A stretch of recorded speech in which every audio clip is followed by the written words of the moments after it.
the Caregiver Connection podcast by Best Care, where we dive into new topics each week, drawing inspiration from our insightful and educational blog posts. We're committed to providing valuable information that impacts both home care clients and caregivers. Without further ado, let's jump into this week's episode. Scam Prevention for Seniors: Understanding the Caregiver Role in Digital Security. People have functioned as caregivers for centuries, and the role has certainly evolved over the years. Today, supporting a loved one often extends beyond physical care to include navigating the digital world on their behalf. This can mean managing digital accounts, paying bills online, accessing telehealth portals, avoiding common scams that target the elderly, and much more. With these new responsibilities come another modern need: protecting your care recipient's personal information and digital security. Seniors, in particular, are disproportionately targeted by online scams and cybercrime, making digital safety a critical component of caregiving. This guide will walk you through the 5 most common scams that target seniors, as well as practical strategies for keeping your loved one safe online. Understanding the digital risk for seniors. According to the FBI, older adults are among the most frequently targeted groups online for fraud and identity theft. Cybercriminals often prey on seniors because they may be less familiar with evolving digital threats, more trusting of official-looking communications, and less likely to report breaches. Threats come in many forms, including fraudulent emails, fake phone calls, deceptive websites, and dangerous text messages designed to look legitimate. Awareness is our most powerful tool as a caregiver watching over the digital health of your loved one. Scam Prevention for Seniors: Recognizing the warning signs. Scam prevention always starts with education. As a caregiver, familiarizing yourself and your loved one with common scam tactics can prevent significant financial and emotional harm. The 5 most common scams targeting seniors include the grandparent scam. How it works. This fraud exploits emotions. A caller impersonates a grandchild and asks for financial support for rent, a medical emergency, car repairs, or to post bond. Or the caller pretends to be an authority figure helping the grandchild, such as law enforcement, a healthcare professional, or a lawyer, and asks for money ASAP. In an age of AI, these scammers are even more undetectable, since they can clone real voices to trick unknowing adults. How to spot the scam. The requested payment method is often unusual, such as gift cards, cash apps, wire transfers, or insisting that a stranger will stop by the house to pick up the money. The caller will insist on both urgency and secrecy, insisting that no one else can know what's happening. How to react. Hang up the phone and directly call the grandchild or reach out to another family member to ask if they know where the person is. A family code word is another good strategy. Pick a word that only people in your family would recognize as a safe word so fraudsters cannot successfully impersonate loved ones. Financial scam services. How it works. Someone pretending to be from a bank, Social Security office, or debt collection agency calls, texts, or emails the target. Often, the scammer claims that a financial account has been compromised and asks for personal information, Social Security number, bank password, etc., to secure it. Other times, they threaten arrest for an unpaid bill that you didn't know about. Another angle is asking for upfront fees in order to access a loan or prize. How to spot the scam. Just like the grandparent scam, the fraud will often require an unorthodox payment method, such as a gift card, cryptocurrency, cash app, or wire transfer. Urgency is another red flag, with the scammer insisting on immediate action. You may be promised a too good to be true prize or investment opportunity that requires you to act quickly. Many scammers will instruct the recipient not to talk to family members or their bank. All of these are signs that the situation is a scam. How to react. Even if the phone number or email address looks legitimate, remember that scammers can spoof this information. They can even make it look like a call is coming from your bank. Your best course of action is to slow down and not take any immediate action. Call your financial institution directly to see if they are the ones reaching out. Never provide personal information or money to someone whose identity is unverified. The tech support scam. How this one works. Many older adults aren't tech savvy, so when a pop-up suddenly appears on their computer with instructions to call tech support because there has been a security breach, locked computer, or virus infection, they are more likely to fall for the scam.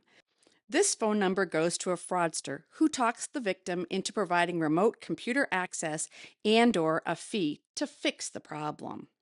How to spot the scam. Legitimate tech companies do not operate through scary pop-up messages and will not instruct you to call an unknown number. Any alerts that come up this way are not real. Just like the earlier scams mentioned, another red flag is the unusual payment method requested.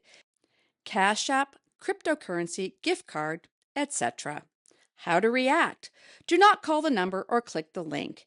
If your computer screen is frozen, force close all programs using Control plus Alt plus Delete or Command plus Option plus Escape and restart the computer. Never let a stranger access your computer remotely.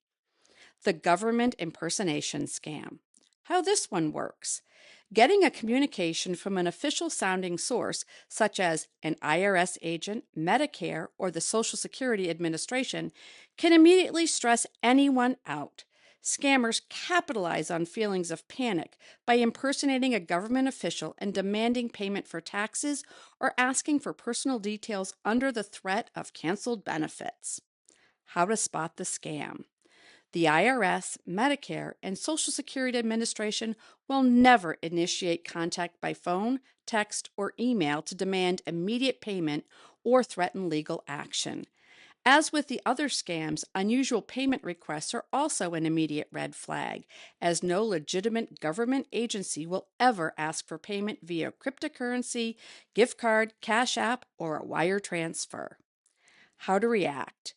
Do not provide any personal information and do not make any payments. Hang up the phone or delete the email. If you are concerned the communication may be legitimate, look up the official phone number for the relevant agency and call them directly. Never use a phone number provided by the person contacting you, as it will reroute back to the scammer. The romance scam. How this one works.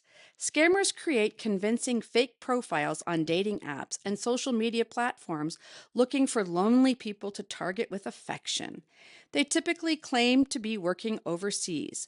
Once trust is established, they make up a crisis like in a medical emergency, legal trouble, or a missed flight home and ask for money.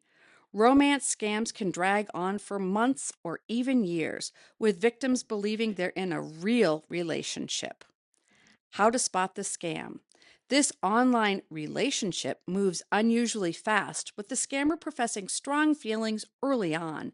They always give a reason why they can't meet in person or video chat, and may ask to move communication to a private messaging app. Over time, the stories may shift or contradict each other.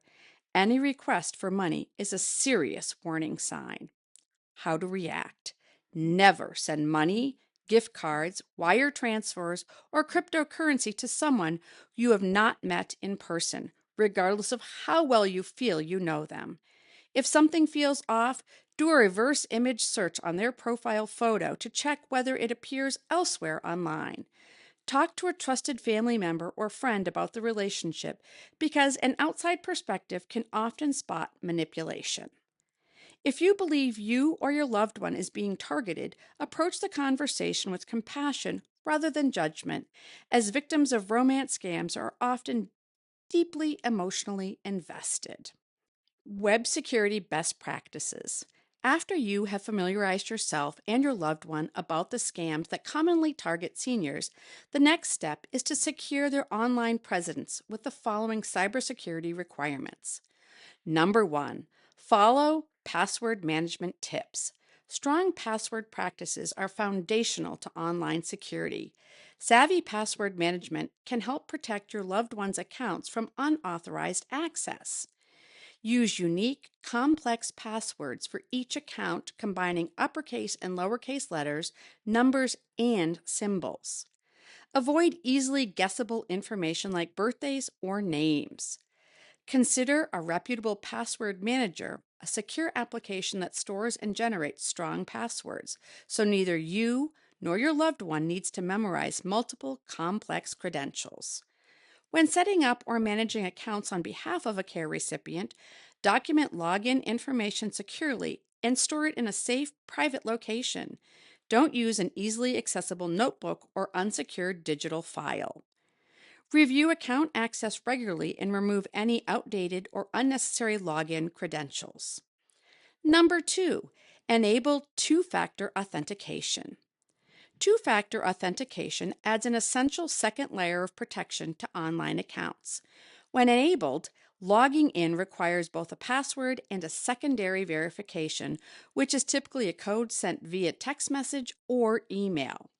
Make sure you're able to 2FA on all important documents, including email, banking, and healthcare portals. Number 3, how to protect personal information online. If you're helping your loved one manage their financial and health matters, make sure you and anyone else assisting with these tasks follow these 10 cybersecurity best practices. Number 1, keep the devices you use updated with the latest software and security patches.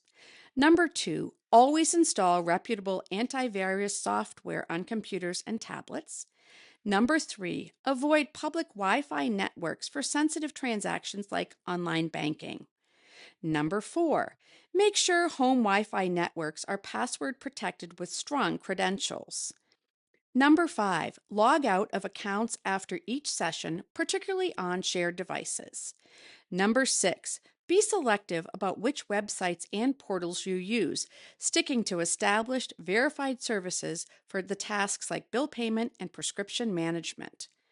Number 7, when using telehealth portals, verify the platform is legitimate before entering any health information or insurance details. Number 8, look for secure website indicators such as HTTPS in the web address and a padlock icon in the browser bar. Number 9, never access healthcare or financial accounts through links sent via email. Instead, navigate directly to the provider's official website. And finally, for bill payment, consider setting up automatic payments through verified banking portals rather than responding to paper bills or email invoices, which can be more easily replicated by scammers. Balance digital support with respect for privacy. Supporting a loved one's digital security requires sensitivity and clear boundaries. Stepping in to help protect someone's online presence is an act of care, but it's important to respect their autonomy and privacy in the process. Have an open and honest conversation with your care recipient about digital support you're providing. Explain why certain security measures are being put in place and, where possible, involve them in the process. The goal is empowerment, not control. As a caregiver, you can help your loved one feel confident and safe navigating their digital world. At Best Care, we are here to help with all your questions related to family caregiving, including navigating the evolving responsibilities that come with supporting a loved one at home. Reach out to our team to learn more about the comprehensive support we provide to caregivers and care recipients throughout Minnesota. If you find this podcast helpful, share this with a friend, leave a review, and don't forget to subscribe. Contact us today for expert guidance and support. Visit bestcaremn.com. Thanks for listening to the Caregiver Connection.